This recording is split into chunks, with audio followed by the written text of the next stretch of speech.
Hey, bestie. What's up, girl? We help people grow in their Christian lives, and through their growth, then they can better fulfill God's calling on their life. Right. When you come here, you're going to get it through a biblical lens. And not just ours. I like that we incorporate interviews by people living out the principles. Yeah, that's for sure. Here we go. Episode 184 of the Am Rahab miniseries, chapter 13, Lucky 13, is the last one in the book. Yeah. Fabulous. A little sad, but It was so good. We know what follows, right? It's the interview part. Mm-hmm. So let's listen to this. Don't tune out. Don't skip ahead. Well, I think it's a big point we need to remember. It is. And it fits. But we got to name the chapter. Oh, yeah. The chapter is I Am New. Which is a good point that we need to remember. Because it ties into kind of where we ended last chapter. Funny how that works. Good organization, Autumn. Well done. But it ties in nicely to the idea that we ended with, which is what happens when you reach the promised land? Yeah. You walked in, so last chapter it was maybe you're even scared to cross the threshold into that promised land. Like you just walk into Jericho, the place you just conquered, and you're in it. And now there's some work to do here. It's not like it's all rainbows and butterflies. You got to put in the work. Yeah. Turns out the Bible did not end after the conquering of Jericho. The story kept going. Wait, there's more. Yes. And I think this verse from Philippians 3:13-14 is a great way to summarize this chapter. Mm-hmm. Philippians 3:13 and 14, which we quote 3:14 a whole lot.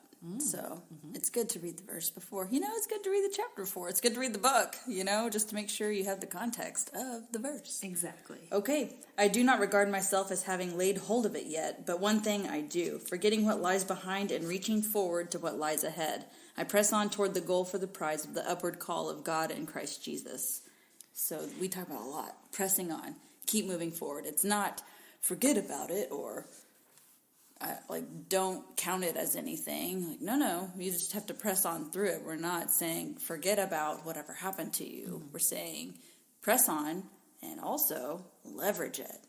Yeah, and I think in the personal development world, some themes that go with this scripture. The first part where it said, I do not regard myself as having laid hold of it yet. And so that's the, fall in love with the process and not the destination, the journey, I guess. It's a climb! Yeah. That's usually when I chime in and sing that. Thank you, Miley Cyrus, for your beautiful voice. I sound just like you, right? Just like it. The other thing that comes up a lot in that personal development leadership space is how short-lived reaching that goal or that, final mark, it doesn't last very long. Yep. You think, I'll be happy when. Brene Brown will talk about that, foreboding joy. I'm going to wait to be happy till I accomplish this thing. And you accomplish that thing, and it is exciting.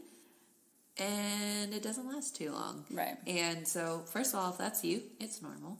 But God is not going to say that you're done until you're up there with Him. So there is going to be something next. But just like we talk about a footpath, you're going one stepping stone at a time. So, So this promised land that you might be looking at and afraid to go in, maybe you don't want to go in because you're not, quote unquote, done yet.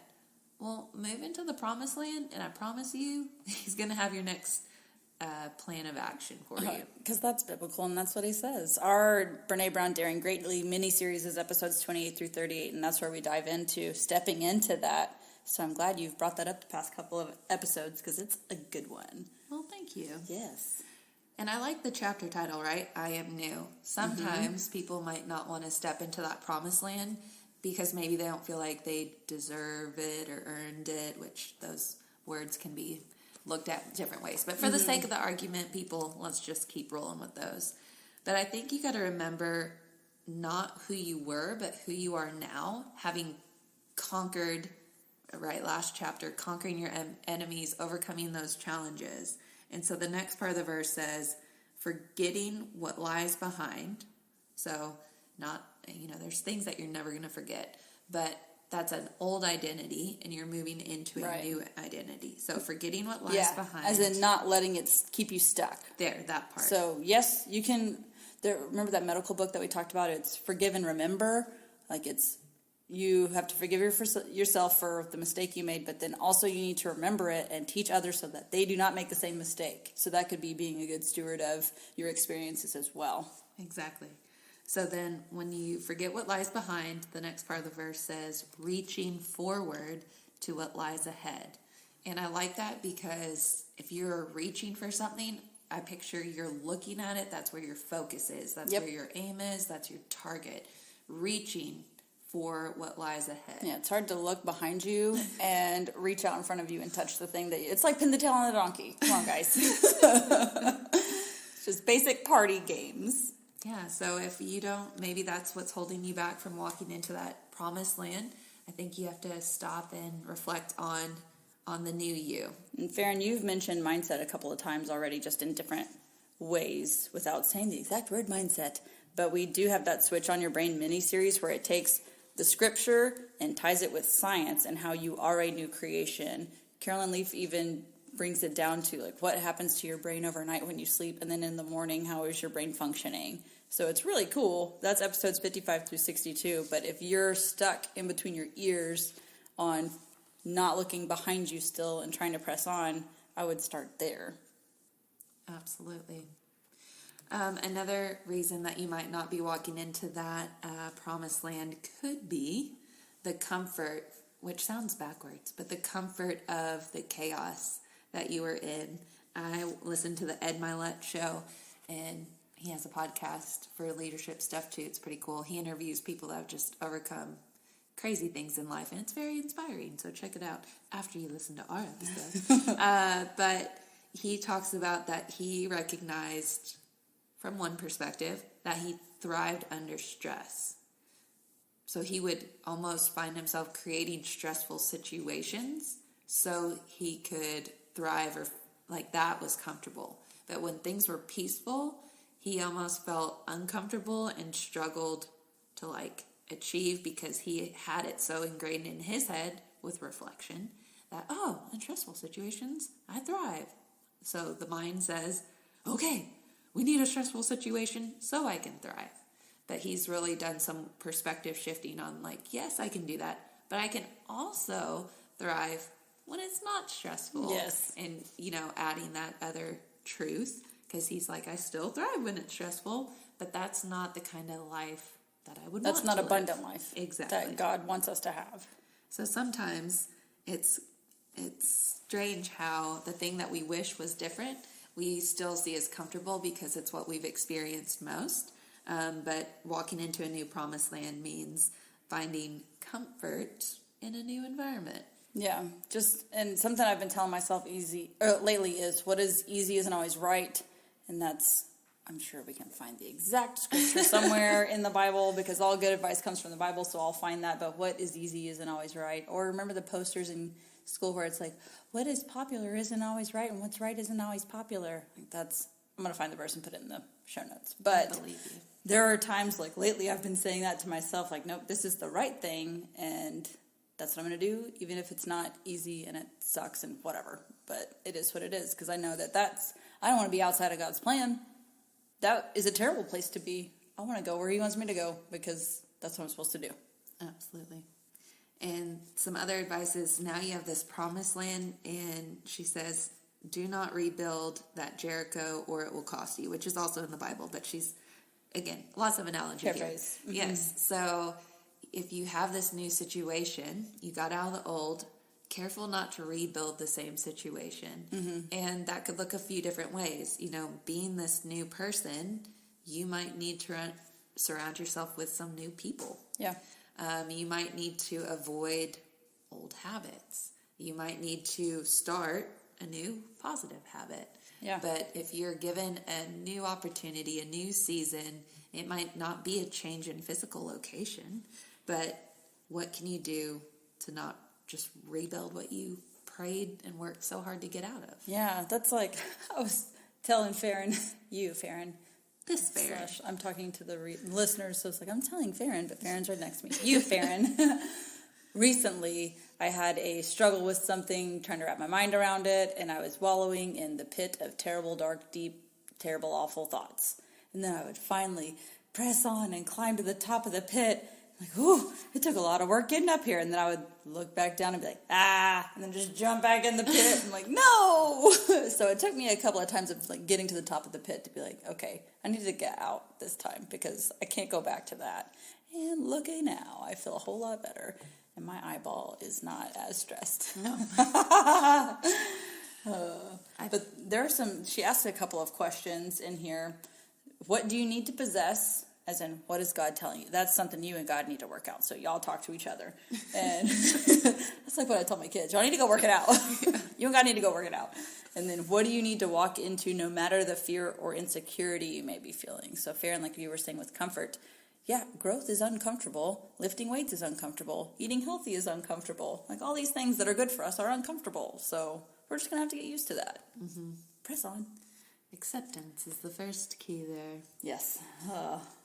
I think, like, if we were to share with the audience some things that we're doing in a promised land, again, I hate saying this, and I don't know why. Because we need educators, we need teachers, and there are so many fabulous teachers still out there grinding it out, and our kids go to public school and all the things. So I just hope that if we have teachers listening, we're never knocking it. But it was definitely placed on our heart to pursue things outside of public education. So we are grateful for that. But that's never to put down teachers or educators. We love you guys. Oh, for sure. But we are, I would say, in a promised land, so to speak. Again, we're not finished or done, and we're just going to, like, live on the couch the rest of our lives. But we are doing some work from home. And so what are some things that look different, whether it's people, habits? What are you doing to not rebuild a Jericho and to step into the promised land that we're living in? Ooh, are you asking me? I am. Okay. Will you shorten the question and ask it again? Yes. Okay, I just got really excited about what you were saying. I was like, this is good. And then I realized halfway through, you're about to ask me a question. It's all good. There are 3 parts. Okay, so great. That's Part 1, part 2, part 3. I'm ready. Probably why it was a little overwhelming. Okay, what are some habits you're doing in this promised land that for whatever reason you might not have been doing? So what is something you've added or gotten rid of? Perfect. Okay. So when I was teaching, I woke up and I was out of the house before the kids were even awake. And by the time I got home, like 4 to 6 p.m., 4 to 8 p.m. Those are rough for like every human who has kids. I get it. Mm-hmm. Or if you don't have kids, you're still exhausted from work, right? Because you've just emptied the tank because you should be doing your best as it is unto the Lord. So it's okay if you're very tired after work. But one thing I have been doing lately is waking up at 5:30 and reading my Bible or doing the Devo, whatever we're doing at the time with our Bible study group, or just walking through a book verse by verse for about half an hour, and then I get me ready, and then the kids ready, and then take the kids to school. And that's something that I have always struggled to do, waking up early, because I'm a night owl. But, and I was telling you this earlier, Farron, before we started recording, last week I wasn't as diligent as at waking up and doing that, and I found myself more exhausted, more drained, more short with my kids. And today I walked in, I'm like, Farron, I'm feeling great because I woke up and read my Bible, and then I took the girls to school, and then I worked out, and then I took Rhett to school, and now I'm here. And she's like, funny how that works, huh? Yeah. It's kind of like when people are like, when I have money, I will tithe or give it to a cause. And it's just crazy how a lot of times, if you're diligent and your heart posture is right, when you give, you get back more. Yeah. It's kind of, as an adult, I love giving people gifts. And if I get one, cool, but man, it doesn't match the joy of gifting others. And from an outside perspective, that can look like losing, depleting, getting rid of. But it's just something very spiritual about the return. So, like you said, getting up early might not be your season of life. If you got a newborn, you are technically getting up early. Yeah, good job. You're getting up all the time, actually. You wake up early 3 times a morning. So you're really good at getting up. Yeah, the next time someone's like, I wake up at 5 and do hot yoga. No offense to anyone that does, but if you're feeling guilty, be like, I get up 2, 4, and 6. Yeah, early 3 times a day. How many times did you wake up early? But yeah, so I like that. Okay, well, I'm sure there are more, but that was a good one. That's a good one. All right. what's the second part? Part deux. Community. I'll keep it broad. Okay, I'm supposed to talk to you about community? Like, what's your community look like now that it wasn't able to look like before? Okay, hold on. Let me gather my thoughts. Mm-hmm. Okay, I think the difference between even just maybe 3 or 4 years ago until now is that I am being intentional with being vulnerable on purpose. Look at you. Like, I have let more people know about my story and my past, and it has helped, number one, understand why I am the way I am sometimes, and then also, if something comes up randomly, they might know to go ahead and check in, like, hey, you good? Yep, yes. So that's good, too. Mm-hmm. So I would say, because I have shared my story with the people in our CG, they all understand me better, and then when I reference a point in my past, they know the context, so I don't have to tell my story again. They already know it, so they know when I reference it, oh, okay, that's what happened. That's how she's growing from it. Mm-hmm. I don't remember what my third one was. It was good. Okay, well, guys, if you're playing at home, there was a third, and it might not have been this, but this is the new third. Okay, I'm ready. Okay, so what about goals and dreams? What are you able to do in this promised land that might look different compared to the old? Mm-hmm. Yes. Okay, so first would be mental real estate has opened up a whole lot. And when I talked with my counselor, how many years ago was that? 2 years, 3 years? I don't know. Some sort of years. 4 years? It was when I read Daring Greatly the first time before you and I read it on the podcast. 5 years ago. We talked about... Goals and dreams in this mental state. We talked about energy tickets, and if Brooke only gets 10 energy tickets a day, I've spent all of them by 4 p.m., and I had no other energy to do anything else. Not because my body was tired, but because I was just so mentally drained, I could not make decisions or had the bandwidth to be what I wanted to be for the people I cared about the most. I didn't give my best minutes to my best people, which was crazy. But now I have mental real estate, which is amazing, because then I can fill that with processing through what I've read or listened to in the Daily Audio Bible or with our Bible study or with our CG. And I have the mental real estate to be able to remember to, hey, check on my people. Let me text them. Hey, what are you doing today? How's it going? Or, haha, here's a funny GIF that I found. I don't know. So that has been helpful. And at one point, it was either this episode or last episode, we talked about little by little. And I think with this podcast, when we first started, if it would have gone how we wanted it to go when we first started, neither of us would have had the bandwidth to be able to do the things. Nope. So for those, 3.5 years, we had full-time jobs that were inside a building where you couldn't even, be on your phone. You couldn't even, check a personal email or, take a personal call. So it's cool now that we're over 3.5 years into it and we're niching down more. We're finding the people that God knows that we can deliver things to, which has been really cool. So some things are coming, and that's exciting. But, yeah, I would say that. Very cool. A really long way to answer your question. It's all good. Yep. All right, well, I'll summarize my answers super quick because I've had think time. Yes, you have. Okay, let's hear it. All right, so some habits. I know having a gratitude practice is good. I know that I need to read my Bible and trying to find the time to do that. And trying to focus on my health, and I just like to walk. But you know what I like to do, too, is listen to podcasts, including Autumn Miles' podcast. So here's what I did. I was doing all those things in the morning, but then I wasn't getting to start my work until almost lunchtime, which sounds insane, but just roll with me. So I have done some habit stacking and tweaking. So, Atomic Habits miniseries, episode 103 through 111. Remember, 111 is the crazy episode where you learn too much. But habit stacking, if you're not familiar with those terms, and things. Yes, check it's where that out. you put two things that you need to do together that fit well. So, Okay, so how did you do that? I walk while listening to podcasts, and also when I'm doing chores. Yes. I'll just say it. I tried to say it with a smile. It didn't work. Chores. I wake up early to do the reading before I take the kids to school. Then I drop them off. Then I come home and I do the podcast and walk, because if I don't, it's not going to happen. Mm-hmm. And then I come home and eat, which has turned into like intermittent fasting, because trying to find some type of diet, quote unquote, right now is just not at the top of my list. I'm not Look going at to God helping you with your habit stacking. What a Yeah. happy byproduct. It's like when I prayed on my knees for 40 days in a row, my back problem went away.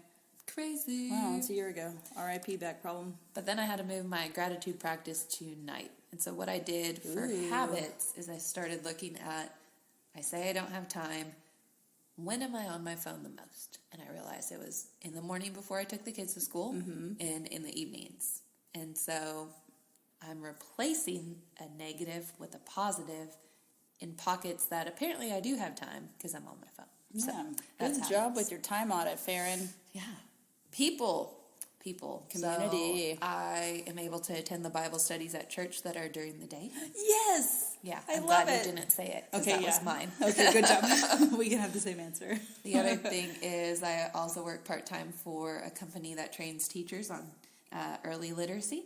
And so I get to meet way more professional people in the educator world than I would have just working. In one building. Yep. You at can my work in school. multiple buildings Yes. virtually. That's cool. So that's cool. Met some friends that also do what I do in that space. They all live across the country, but it's opened up more people in the professional realm, so to speak. Yeah.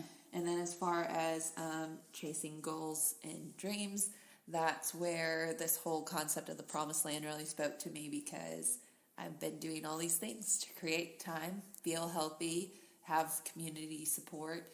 And so then you just got to start doing the thing. But like you said with the podcast, it's chipping away day by day. But that's, I think, how all great things are made. So it's like writing a book, which it's funny I said I would never do. And if you've listened to the podcast, anytime I say I will never do that, God says, ha, ha, ha, ha. But to the outside perspective, I'm sure writing curriculum, you're like, yeah, it's a book.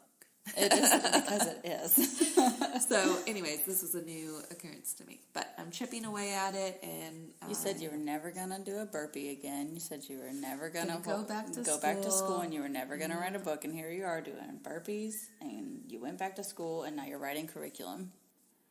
What else are you not going to do? I'm not going to win $1 million. I'm going to say it. I will never win the $1 billion lottery. Oh, well, you know. Okay, we hope you have enjoyed this book as much as we have. We'll link it in the show notes along with all of the miniseries we referenced or did not actually reference, but it ties back to what we're saying. So make sure you check those out. The interviews are coming. Yay! You Hint, say hint. it. You No, say you it. say it. No, you say it. No, for real, you say it. Okay. We're going to interview Autumn Miles again. Ooh. She will be in our interview series, so be sure to check that out. Of course, we're excited about our other guest as well, but how cool is it to read the book and then get to follow-up questions? Yeah, follow-up questions with the author. So if you haven't heard Autumn's first episode, it's episode 140, and that's coming off of the Gangster Prayer miniseries, which if you have struggled with prayer or don't know what to say, go to that miniseries. It's amazing. And if you're wrestling with, like, should I pray if God's already made his mind up? All those big-hitting, heavy-hitting questions, get the book. Yay! And listen to the series, of course. And also pray. All right, people. See you next week. Bye. We're really good at segues. And sound effects, right. Yes, so that's the end of our episode, but if you find yourself wanting more, and who could blame you, Brooke, tell them where they can find us Monday through Friday. We have a lovely website. It's wittyandgritty.blog. You can go there. It has every mini-series ever we've done. What about the socials, Farron? Yes, we are on Instagram and Facebook primarily, but we do also have a Pinterest account, so be sure to follow us on your favorite social platform. Yeah. Oh, also, fun fact, we release episodes every Wednesday, so you can count on us. Be sure to subscribe, that way you don't have to go and find it every week. Yeah, it'll just automatically do the magic computery thingy. Thank you, technology. Go Thank you. technologies and Instagrams. Yes. All right, we'll catch you next week, guys. Bye. This episode is brought to you by 21 Kicks Journals, the journals you'll actually finish. Research shows that actively doing something for 21 days in a row will change your brain. Our uniquely designed 21-day journals will grow you on a deeper level, help you increase your odds of achieving your goals, and, not to mention, they're fun and beautifully designed. Head to the 21 Kicks Etsy shop today to explore your journaling options. We'll link it in the show notes.